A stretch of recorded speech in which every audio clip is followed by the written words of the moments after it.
There we go. Welcome back. All news is fit to print right here on Colbertradio. That's right. Welcome back to Colbertradio.com. We want to talk about things in the news right now. Okay. And not necessarily political. Have you heard about this thing? Pediatricians want to do something about hot dogs. They even have been talking about changing the shape of a hot dog. Into what? Well, the problem is the hot dog, I'm thinking about it, is the perfect substance to cut off your windpipe, especially in children. And they get them caught in their throat all the time. But I mean, really, come on. Don't feed your 3-year-old a hot dog and then walk away. At least not a full one. Cut it up into little bits. Cut it up. We were always careful with our children. You know what? When we gave them a hot dog to cut them up. If you hide those bits of hot dog, your dog will run around the house trying to find them, and so will your 3-year-old. That's right. But seriously, they want to change the shape of the hot dog. How many years have people been eating hot dogs and feeding their hot dogs to small children? How many years, people? And now, in 2010, we feel it necessary to change the shape of the national pastime food. The nanny state. Some left-wing, whack job, tree hugger, all we were saying is give peace a chance. Idiots! Leave the hot dog alone. Yeah. And I don't care what's in it. Leave the hot dog alone. Well, you can't care what's in it. If you cared what's in it, you'd never eat it. That's right. If you knew it was in the hot dog, you'd never eat it. That's right. Leave the hot dog alone. That sounds kind of weird. Don't say that again in front of me. Okay? Leave the hot dog alone. There you go. All right, have you guys heard about the new rules for credit cards? What are the new rules for credit cards? They're talking about the government. They just signed this. Credit card companies are going to be required to give 45 days notice on interest rate hikes. Now, this could cause a rise in other fees. In other words, you're going to have to find some way to make up this loss of income as the interest rates change. Bend over, consumer. That's right. So there'll be other fees they might take up, that sort of thing. But the point is, businesses, anything to do with banks, they're fair game. You have to admit, though, the banks, the credit cards have made enormous profits for the banks over the last decades. But it's not like you don't know. Oh, look. It's like smoking. It really is. It's like you can't get mad at the bank for giving you a credit card. Not if you use the credit. They can't force you to do it. Here's one thing that'll really make people stop before they use their credit card. One of the things they're going to require on all the bank statements that they get for the credit card payments is they're going to have to list how long it's going to take them and how much money they will have shelled out to pay off their credit card if all they ever do is make minimum payments. I just got my bill, my Chase bill. It said exactly that. It showed Did it? But getting back to your point, it's one thing to loan money to people at an interest rate, and I mean they're making plenty of money in these interest rates. Let's face it, because it's a revolving charge. The interest is outrageous, regardless if it's 3.9, 4.9, 10.9, or whatever it is. Yeah. So my thing is that you don't have to do all these creative things to screw people out of their money and gain extra cash. Sure. That's what the big thing is. We're talking about abuses here. Right.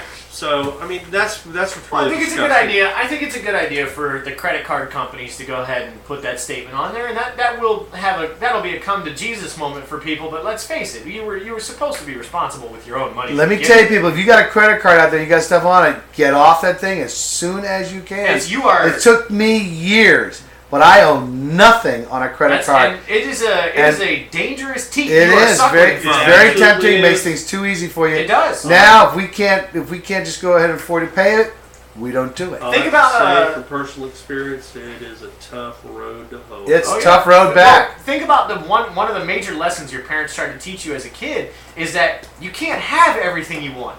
You got to go out and earn it, and what a credit card enables you to do is have pretty much everything you want. My wife and I haven't spent with our credit card in over a year. Stop sucking up to the boss. Shut up. Hey, I'm just saying.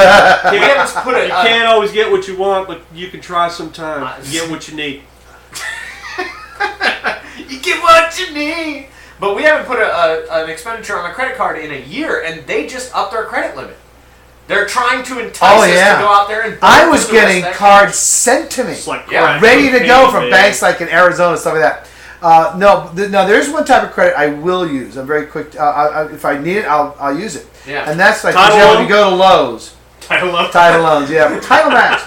You go to Lowe's, and for example, we just put a roof on the house. Mm-hmm. It needed a roof, needed it right away, so we did. But Lowe's will have like 12 months same as cash, so we'll put the roof on. And at the end of the year, I pay it off. Yeah. I just pay it off. You'll take advantage of that no interest special. No interest for 12 months. Cash, That's right. We're getting ready to do that again to have like all the doors and thresholds done. Once again, you have to be responsible. My wife and I did the same thing with a mattress or a set of mattresses. Cost us almost $1,700. We're like, we'll just pay it off before the interest comes due. Yeah. What happens when the interest came due? We had a huge payment left on that. Where they get you on that is if you don't pay it off at the end of the year, the interest goes back to the very beginning. It doesn't start at that point. Right. So you you have got to pay that sucker off. They are counting on your laziness. And yes, they are. Winning the game. And they win that game. Oh, yeah. Yes, they do. All right, the other guy I got on here is Joseph Stack. We all know who this guy is? Yeah, Joe Stack. What a... God. His daughter refers to him as a hero. Now, my heart goes out to her father's dead, and I can understand it. And I can understand having a problem with the IRS. God knows these people are boneheads. Watch, I'm going to get audited now. And sometimes very vicious. But have you read his manifesto? I heard his manifesto, and he's... First of all, let me go ahead and... In defense he's no Tea Party guy, I can I was tell about you to that. say, let me go ahead in defense of my own side of the political aisle. This man is not a right-winger. No, he's not. He's a nut job. He's a wing nutter. He's also an anti-Catholic. Have you read some of the statements? He was very anti-Catholic. Very anti-Catholic. Basically said the government was in bed with the papacy in order to control us all. Sure. That the IRS and the Catholic Church were, one and the same. That's not true. It's not. It is, but we're not supposed to let that part out. Listen, I watched Da Vinci Code. I know. Lance, now, if you keep talking like this, you won't get invited to the Rule the World meetings. All right. He went off on Patrick Moynihan. Yeah, it's the Catholics, the Republicans, and the Jews. That's right.